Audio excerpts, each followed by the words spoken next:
Jeg er på vej til en ny 30-minutters Vibe Coding Challenge, og jeg har lavet et par rammer for mig selv, som jeg prøver at udfylde den her gang. Den ene er, at jeg laver det herinde i vores lydboks, så det bliver sådan en lille smule Houdini-style. Jeg tænker, der er måske luft til sådan cirka 30 minutter, så kommer det til at passe meget godt. Det andet er, jeg har en tanke på præcis, hvad er det for et værktøj, som jeg gerne vil bruge. Det kan jeg lige vise dig, når jeg kommer indenfor her. Nå, jeg er kommet indenfor. Jeg er, som du kan se, skiftet over til Henosia, som er sådan en vibe coding platform. Jeg tror, at det vil give mig et par fordele. Dem skal jeg nok komme ind på undervejs, men vi har jo kun en halv time til det her, så jeg er nødt til lige at give lidt gas. Jeg har snydt en lille smule hjemmefra, og jeg har simpelthen lavet den prompt, som beskriver, hvad det vi skal gøre. Og hvis du har set den video, jeg lavede sidste gang, vil du kunne genkende det her. Det er den samme applikation, vi skal lave. Webapplikation til børnefodboldtrænere. Det skal sørge for, at man får lige meget spilletid. Skal kunne bruges både før og under kamp. Det hele skal i hvert fald i udgangspunktet være client-side. Nu skal vi jo i gang, så jeg er bare på build mode og siger, hey, lad os bare få bygget noget kode i en fart. Normalt ville jeg måske lige have taget et par runder i plan. Jeg får lagt en god plan for, hvordan skal jeg gøre det. Det kan også være, at vi vil have lavet planlægningen over i bare min vanlige sprogmodel, inden jeg rykker over til Henosia. Nu skal jeg bygge noget, jeg har brugt, ved at tro, det første minut allerede på bare at sidde og snakke. Så lad os bare få Henosia i gang. Mens den lige står og tænker, kan jeg sige lidt om, hvorfor er det, at jeg er landet her i Henosia. Det er jeg af et par grunde. Så Henosia er et lidt mere specialiseret værktøj. Sidste gang jeg lavede den her challenge, der var jeg Claude. Claude kan jeg bruge til at bygge hvad som helst. Henosia har taget nogle arkitekturvalg for mig. Den bygger webapplikationer, den bygger dem i React, og den har en tech stack, der siger, at den bruger Supabase som database, hvis du vil det. Og så har den også et sted, hvor den kan deploye det. Det betyder, at jeg kommer noget hurtigere hele vejen i mål, fordi deployment-steppet er med også. Det er det ikke i Claude, der skal selv finde ud af med at deploye. Plus, der er taget nogle beslutninger allerede om, hvad for en tech stack skal jeg være på i forhold til den kode, den laver. Den har valgt React. Så igen håber jeg måske, at jeg kommer lidt hurtigere i mål ved at være her i Henosia. Det er i hvert fald min ambition, også grunden til, at jeg laver det samme projekt, som jeg lavede før, det her spilletids, udover jeg synes, at det projekt, jeg godt kan bruge til noget. Jamen så også det her med at kunne sammenligne, kommer jeg egentlig længere ved at bruge et værktøj, der er lidt mere specialiseret. Det er klart det her med, når jeg vælger et værktøj, der har taget nogle valg for mig, jamen der er også nogle rammer, der strammer, ikke også, så jeg kan ikke komme uden for det her, så det duer kun, hvis jeg skal lave noget, der passer inden for det. Og der synes jeg egentlig, at den her spilletids-app, den lander rimelig godt. Jeg kan se, at vi er ved at komme i mål. Jeg har live preview installeret allerede. Så på den måde kan jeg sådan allerede lige prøve af, hvordan virker det her egentlig. Og det jeg jo gerne vil kunne, det er at kunne tilføje et par spillere. Det var Anders, det var Benjamin. Vi skal også lige have Clara med. Sådan der. De er ikke på banen, de har næsten udskiftere. Kan jeg starte kampen? Det kan jeg godt. Kan jeg sætte dem ind? Ja, det virker meget fint. Kan jeg skifte dem ud igen? Det virker også meget fornuftigt. Jeg har ret hurtigt se, hvor vi er henne. Det klarer vi på under 5 minutter, og det gør vi selvfølgelig, fordi det er jo ikke al koden, der skal skrives af Henosia. Den har som sagt en idé om, hvad er det, den skal gøre. Henosia er egentlig også et no-code værktøj, så tænk mig lige at rette farver og alt muligt andet, kan jeg faktisk bare sådan pege og klikke og så gøre, som du kender det indefra, hvis du er i Canva eller Photoshop eller et PowerPoint, et eller andet. Men nu vil jeg godt holde mig til viben her, og så gøre det i chatten. Og der er noget med farverne. Nu har den valgt nogle grønne farver, jeg tænkte, det er fodboldsgenren, der har slået igennem her. Det er fint nok. Grøn er som regel nogenlunde neutralt. Det er godt, den ikke vælger blå og gul, så jeg kan stå herovre på den jyske græs og ligne en Brøndby-fan. Det vil virkelig ikke give ret mange point. Det er svært lige at ramme den rigtige klubfarve. Det kunne være noget, som man gerne ville, hvis man kommer lidt længere frem. Men jeg kunne egentlig godt tænke mig, at vi sådan er i Dannebrogsfarver eller landsholdsfarver, sådan at farvetemaet er rødt og hvidt. Så jeg skifter lige over i jeg laver lige en ny chat. Jeg skal bare lige have placeret mine ting rigtigt. Sådan der, new task. Og siger jeg farvetemaet skal afspejle rød, hvid landsholdsfarve. Og så vil jeg gerne have det der fodbold-emoji væk. Fjern fodbold-emoji i overskriften. Det er altså lige... det er kitschy nok, det bryder mig ikke om.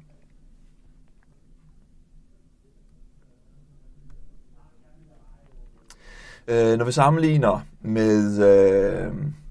med andre vibe-coding-værktøjer, så kan du se, at kontekstvinduet her i Hinosia fylder okay hurtigt op. Jeg tror, at kontekstvinduet er større i Claude Code, og jeg tror, jeg er helt sikker på, at det er i Codex. Men det gør ikke så meget, fordi jeg har lidt mindre tasks her. Så det er sjældent, at jeg sådan løber på et problem i, at jeg løber tør for kontekst.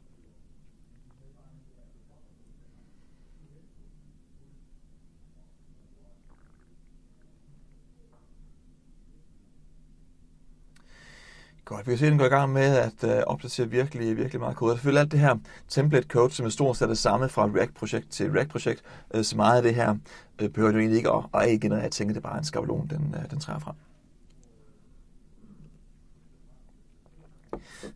Sådan der, så fik vi røde-hvide farver på. Pause, start forfra. Jeg kunne godt tænke mig, at de her pop-ups ikke bare var de her kedelige JavaScript alerts, men at vi rent faktisk lige får en pæn pop-up. Og så også lige det risky nok, at jeg bare kan slette her. Så farverne er sådan set fint nok. Der skal være bekræftelse, før man sletter spiller. Alle bekræftelser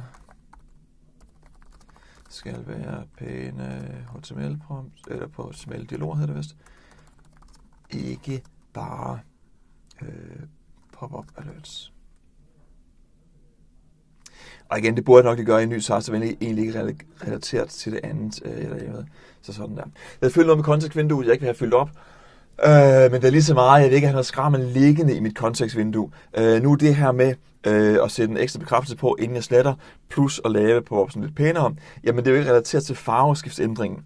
Så vi gerne ligesom holde mine samtaler sådan rimelig klare. Det er ikke anderledes. Hvis jeg taler med en menneske, kan man godt håndtere det i forskellige kontekst. Men det er ikke anderledes, hvis jeg beskriver en opgave inde i som et GitHub issue eller et eller andet, som jeg vil have lavet om, jamen så har jeg også opgaven separat. Jeg blander jo ikke farveændringer med funktionalitetsændringer med et eller andet vel. Så det er sådan rimelig fornuftigt. Godt, lad os prøve at se det en gang. Så nu skal vi lige have lavet nogle spillere igen. Vi laver Anders og Bente. Bente går ikke nogen børnespiller, men fair nok, vi får Christian med. Sådan der. Godt, vi prøver lige at slette en. Ja, det ser meget bedre ud. Annullér, slet spiller. Vi prøver lige at så slet spiller. Ja, tak, det duer fint. Og så var det nulstil heroppe. Vi skal lige prøve at starte først. Og så prøver vi at nulstille en gang. Ja, nu får vi også en fin. Vi har fin farvekodning på dem her også. Rigtig fint. Jeg ved af erfaring, at jeg træner hos børnespillere. De går meget op i at kunne finde sig selv på de her lister, og mange af dem kan jo ikke stave mange andre ord end deres eget navn. Så de går meget op i, Christian, hvor står jeg henne af på din skærm eller på din liste, eller hvad jeg nu har med. Selvfølgelig skal de kunne finde sig selv, og de skal også helst staves rigtigt. Og der er nogle gange en lille smule udfordret lige at huske den præcis rigtige stavning af de her stakkels spillere. Så jeg vil gerne kunne rette navnet på en spiller. En ny task igen. Så skal vi selvfølgelig have på.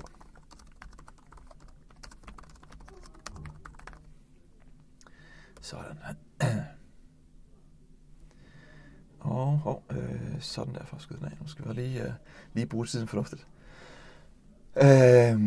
Vi er sådan roughly en tredjedel henne i den halve time. Vi kommer ret godt med. Jeg tænker, at vi også godt kan bygge lidt backend, fordi det jeg har oplevet af at have brugt en tidlig udgave af spilletid, jamen det er, at det jo faktisk er meget fedt, man lige kunne overføre spillerne fra gang til gang. Ikke deres spilletid, fordi de oplever ligesom, hvis man er sted at spille et stævne en lørdag formiddag, jamen så mærker de, den lørdag, har jeg spillet lige så meget som de andre, eller har jeg ikke. Men navnene er jo stort set de samme, jeg har med hver eneste gang, det er jo et fodboldhold, så jeg kunne godt tænke mig, at jeg ligesom kunne logge ind, og så jeg mine spillere. Godt, vi kigger lige en gang, kan vi omdøbe de her spillere. Hvis nu jeg kom til at skrive Anders, men jeg glemte, at det var jo egentlig Katrine, der var med. Ja, det kan jeg ganske fint. Super. Godt. Jeg er tilfreds nu egentlig med funktionaliteten. Jeg kan publish her med det samme, så er den kørende, og jeg kan også lægge det på mit GitHub, og det er måske noget af det fedeste ved at være i Henosia som værktøj, fordi ulempen ved de her meget specialiserede værktøjer er, de er jo fede, når jeg laver præcis det værktøj, der er god til. Det har jeg gjort i de første 10 minutter her. Det går virkelig stærkt, det kommer virkelig langt. Men på et eller andet tidspunkt ved man også godt, så kommer man til at ville bygge noget, hvor man kommer til at kæmpe lidt mod værktøjet, i stedet for at kæmpe med værktøjet. Men hey, React kan Claude Code jo altså også godt finde ud af.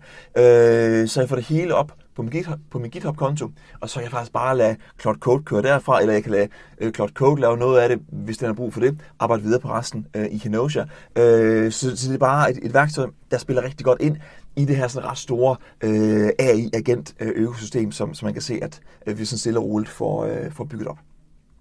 Nå, der var et sidespor. Jeg vil gerne have en backend på. Jeg vil gerne have, at brugerne kan logge på, og så er spillerne husket fra gang til gang. Ja, lad os bare sige det. Normalt vil det her følge med, eller vil det her jo lede til, at jeg skal tænke over, hvad for en database skal jeg så bruge. Er det noget SQL eller noget NoSQL? Skal det være i Microsoft, eller skal det være noget andet? Henosia har taget valget for mig. Du er på Supabase, kammerat. Så det er altså.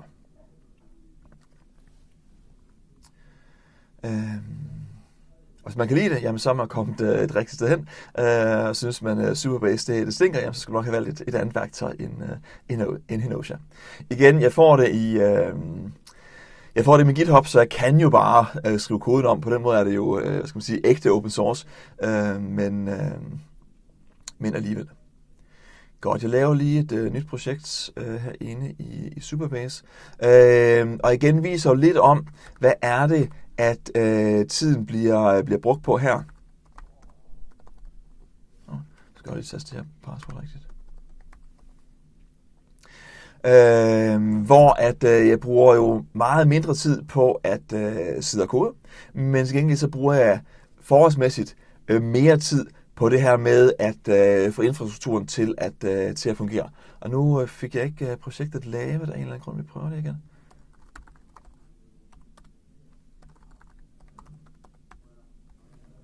Og se, hvad var det lige, der gik galt her? Create new project. Det er jo egentlig så simpelt, at det burde nærmest ikke kunne fejle. Fail to insert project. Det er jo sådan en lille smule irriterende. Vi bakker lige en gang. Og så går vi op på Supabase her. Og siger new project. Gør det et navn, det kan hjælpe med, eller hvad? Nu har jeg spillet DB i stedet for.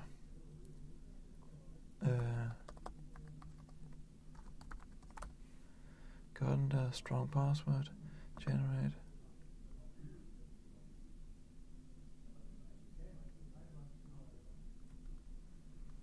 Det er da sådan en okay irriterende ting at sidde og spille sin tid på. Det var heldigt nok jo, at jeg sagde det her med, at det her jeg bruger det mest af min tid.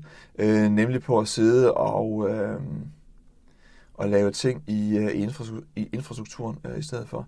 Men alt det her burde jo være godt nok. 2 project limit. Men jeg har jo kun et. Så har den nu alligevel oprettet det. Jeg kan bare ikke se det. Eller hvor... se nu, det er jo kommet. Alright. Jeg ved ikke, hvor meget det var meget spildtiden her, og hvor meget det var Supabase, der var en dårlig ven. Men nu kan jeg i hvert fald vælge det her, og så er vi Så er vi kørende. Sådan der. Så er vi tilbage på den igen. Getting Superbase Project Details. Og jeg tror bare, noget af det, jeg tænker meget på, hvad skal softwareudviklere egentlig lave i fremtiden, når ikke man skal sidde der helt manuelt og taste sin kode. Jamen, jeg tror, noget af det, vi vil se, det er, at den der all-round problemløser talent, som mange udviklere har, det bliver i højere og højere efterspørgsel, fordi det bliver ikke det der med at kunne skrive koden helt præcis. Det bliver ikke det der med at lige kunne optimere nogle enkelte kodelinjer. Det bliver sprogmodellerne bare virkelig gode til at gøre. Men det bliver det der med, når vi er i en kompleks verden, og så kompleks er verden jo her, jo sådan set heller ikke. Men det med at få alle delene til at spille sammen i vores infrastruktur, der får vi virkelig brug for nogen, der er dygtige til det. Og finde ud af, når et eller andet led i kæden falder af, jamen hvad er det så for et led, der er faldet af, og hvordan får vi det hægtet på igen, ikke også? Så vi kommer videre. Nu beder jeg Hinoche om en lidt større opgave, og jeg vil egentlig sige til sprogmodellerne, altså ikke bare Hinoche, men i det hele taget, som sprogmodellernes hus, at de er blevet ret gode til at tage nogle ret korte prompts. Jeg skriver ikke meget om, hvad jeg gerne vil have. Det er dårligt nok en user story, ikke også? Det er bare sådan, hey, jeg har godt tænkt på det her. Det er meget vibe-agtigt. Og så kommer jeg faktisk med et godt bud på det. Nu kommer lige med en plan på, hvad skal der ske. Brugeren logger ind med e-mail og password, det giver mening. Brugeren spiller gener i en database. Yes, spiller data privat. Ja tak. Tænk implementeren, det er jeg ikke så interesseret i. Sikkerhed, beskyttet role level security. Ja, det er fint. Er okay med planen? Ja tak, det er. Vi kører. Og mens den gør det, opretter databaser og andet, kan jeg sige, at vi har rundet halvdelen af vores halve time. Og vi er lige straks forhåbentlig også på plads med noget, der kan have lidt server-side persistering.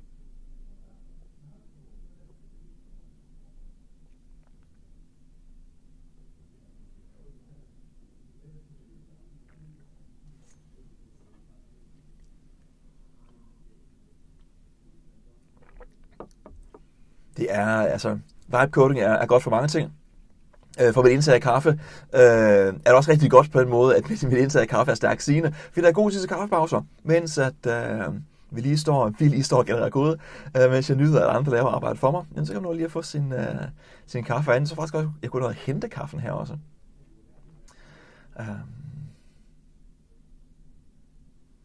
Det er en smagsag, om man ynder det her med at sidde og følge med i, at koden bliver skrevet. Jeg kan ikke også se, hvad der sker her alligevel, så det er sådan lidt pseudo, men nu en fin måde at se, at der sker et eller andet. Man kan lige se, hvad for nogle diffs, der er i det, den kommer med.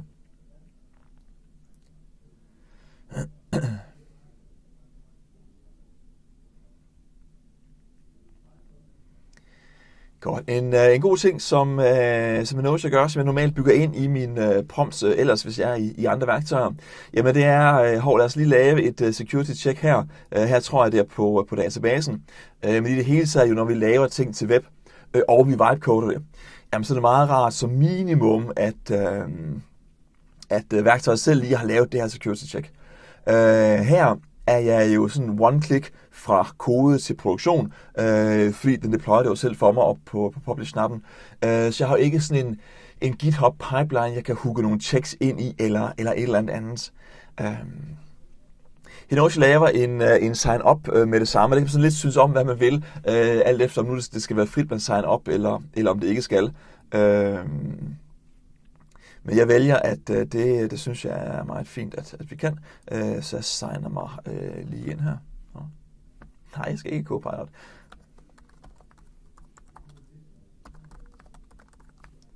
Sådan der.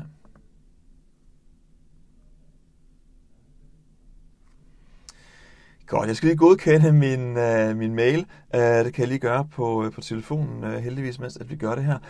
Men ellers så kan jeg jo skifte, hvad for nogle sider jeg kigger på. Her lige nu så er jeg på sign up succes. Jeg kan se de andre. Jeg vil bare lige at skifte her. Sådan der. Godt, så nu har jeg bekræftet, tror jeg.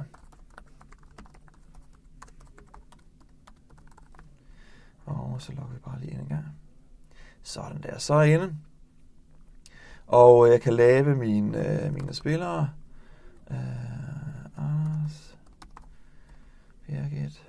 Christian.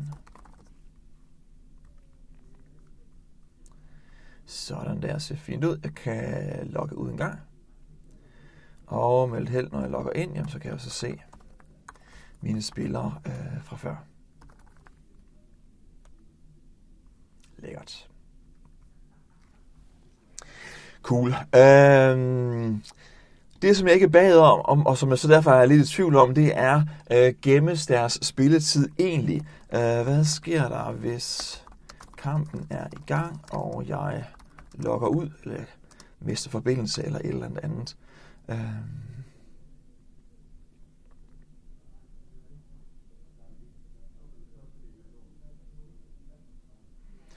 Okay, jeg kan miste 5 sekunder status. Det er egentlig bare et spørgsmål, men den vil gerne lave noget, så den retter lige, så den gemmer alle data, når jeg logger ud.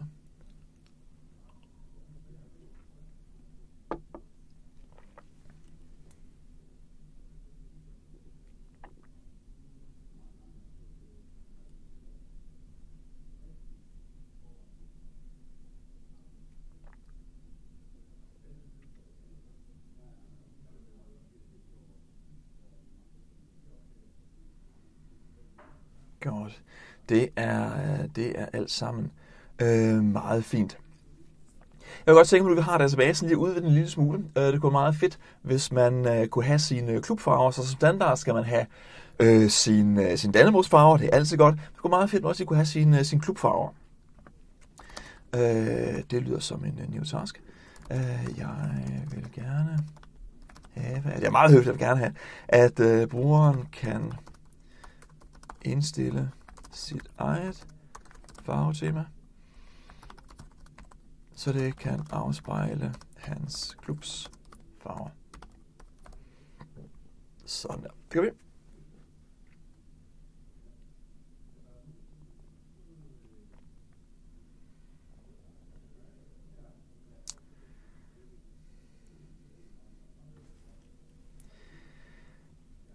Hinosia starter med at finde ud af, hvad det for den skal rette i. Det er jo det, man gør, når man er en kodeagent. Man starter med at finde ud af, hvad er konteksten? Hvordan ser det ud i dag? Hvad skal jeg rette, og hvordan gør jeg så det? Og bare hen over den sidste uges tid, har jeg kodet både med Cloud Code, jeg har kodet med Codex fra OpenAI, jeg har kodet med Hinosia. Og jeg vil bare sige, det der med at finde den rigtige kontekst, hvor hurtigt de finder frem til, hvor skal rettelserne laves, det er det, der kommer til at være forskellen på, hvad for nogle værktøjer man bliver hængende i at bruge. Fordi der er en kæmpe tidsmæssig forskel i det, på om den lige er der med det samme, eller om den skal sådan lige prøve en 4-5 kommando, for at finde ud af, hvad der er for nogle filer, jeg skal rette i her. Lige nu, og vi er i november 25, så synes jeg faktisk, at Cloud Code gør det bedst. Jeg synes, der går lang tid i Codex, for at den kommer i gang med at rent faktisk få lavet koden. Når først kommer til at lave koden, så også bruger man det nogenlunde lige gode. Man kan også skifte mellem de fleste værktøjer, så det er ikke sådan super afgørende der. Men det er det der med, hvor hurtigt er det til at navigere mit projekt, til at navigere filsystemet. Det er det, der gør forskellen.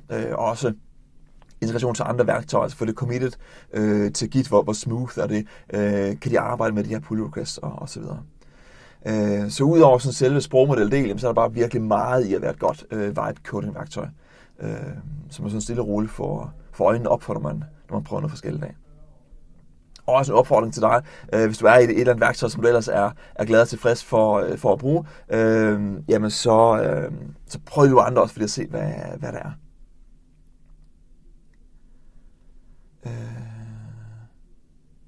Ja, der er noget galt. Jeg kan ikke sige præcis hvad, men vi lige attempt fix i hvert fald. Det er simpelthen bare en fejl i koden. Det synes jeg måske godt selv, den kunne have prøvet af. Jeg føler det ved det, at det JavaScript, så du ikke compile kode. Det kan ikke finde ud af at compile koden på samme måde, som når jeg laver noget i C#. Jeg skal teste det, når den har skrevet koden, når den faktisk compiler. Her er man nødt til at køre det for at se, om det dur. Men færdigt lige har en knap til at prøve at fikse det her. For det regner selvfølgelig med, at du kan. Normalt er det her feedback loop jo en del af at være en kodeagent. Du skriver noget kode, du ser om det virker. Hvis ikke, så retter du det til, og så har det den ønskede effekt i miljøet, de ting, som du laver.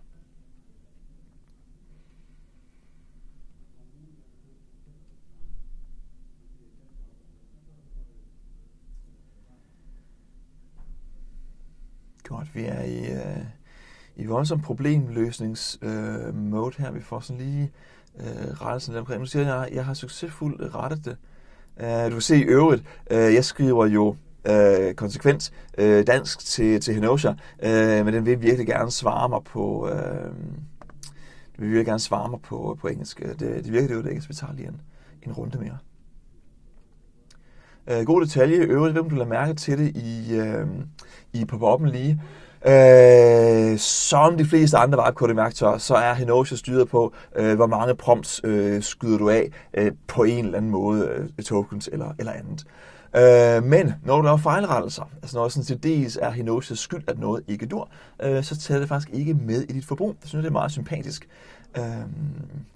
Man diskuterer sådan set forretningsmæssigt fra Henoshas side, det koster dem penge uanset hvad. Og måske var det bare en dårlig prompt, der gjorde, at jeg ikke lige fik noget der duede. Men jeg synes, det er meget fint, det der med, at jeg kan altid rette det, komme frem til noget kode, der rent faktisk dur, uden at det trækker i min token count. Sådan der, jeg kan rette farverne i øvrigt lige. Nu har jeg så sådan lidt det der med, at man skal også sørge for at holde kontekstvinduet, men ikke få det fyldt op. Det her var sådan en okay stor ændring, der genereret noget kode alligevel. Men jeg har brugt, det kvarte med kontekstvindue eller et eller andet, så der er en rimelig kontekst også her. Godt, vi er i sådan en blå farve. Ja, det er fint nok. Accentfarve. Der har vi jo faktisk, ja det er måske dumt, men der har vi faktisk i hvid. Det er en dårlig accentfarve her.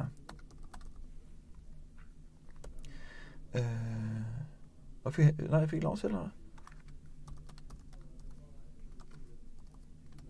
Nå, det er fordi, det ikke er X. Det er decimaltal sådan der. Modtaget. Skarpt, Christian. Godt, gennemfarve. Sådan der, og lad os så lige komme ud til forsiden en gang. Farve slår igennem. Det er super nice. Vi har et par minutter tilbage. Jeg kan næsten ikke finde på, hvad mere jeg skal ønske at have i min app her. Jeg glæder mig til at komme ud og få den prøvet af. Og det er jo altid sådan, at man snakker også lige med de andre trænere, når man er ude til børnestævner, så er der typisk en del andre trænere med. Og jeg skal lige vise, at nu har fået det i klubfarverne også. Vi har ikke mange ting og prale af os, der sådan træner i børnesegmentet, så kan vi sådan lige have noget, de andre ikke har, så er det faktisk meget fedt. Jeg vil sige i forhold til sidste slynge omkring Henosha, det jeg også synes, den gør rigtig godt, det er at få tingene til at se pæne ud. Jeg har brugt meget lidt tid på brugergrænsefladen, men jeg er faktisk meget tilfreds med den måde, det kommer til at se ud på. Det er ikke baseret sådan på en hel masse forskning, men min empiriske erfaring med at lave ting i Henosha, det er, at sædvanligvis så laver den en ret lækker brugergrænseflade, også uden at jeg behøver at sige noget til den. Og jeg tror også, det hænger sammen med det her med, det har taget nogle valg til, hvad er det for nogle værktøjer, hvad for nogle papirer, hvad er det for nogle biblioteker, der skal bruges, så den har en idé om, hvad er den rigtige måde at lave de her UI's på. Nå, det var en halv time i Henosha. Jeg synes, vi kom forbløffende langt med meget lidt kodeindsigt og med meget få prompts i virkeligheden, synes jeg, at det endte ganske fint. Tak fordi du kiggede med. Vi ses.